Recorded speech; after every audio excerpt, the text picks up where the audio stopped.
مرکز علم کی تعریف آج ہم پڑھنے لگے ہیں. آپ لوگوں نے میرے ساتھ دہرانا ہے. قرآن و حدیث اور سیرت و اخلاق نبوی صلی اللہ علیہ وسلم پر مشتمل اصلاح اعمال و احوال کی ایسی تعلیمی جدوجہد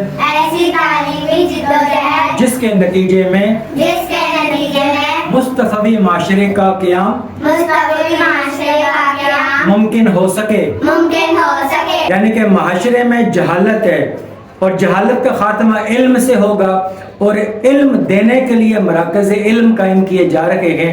تو ہم نے کیا کرنا ہے؟ قرآن کے ذریعے، حدیث کے ذریعے، سیرت کے ذریعے اور اخلاق نبوی صلی اللہ علیہ وسلم کے ذریعے ہم نے یہ تعلیمی جدوجہد کرنی ہے کہ لوگوں کے اعمال کی اصلاح کرنی ہے، لوگوں کے احوال کی اصلاح کرنی ہے.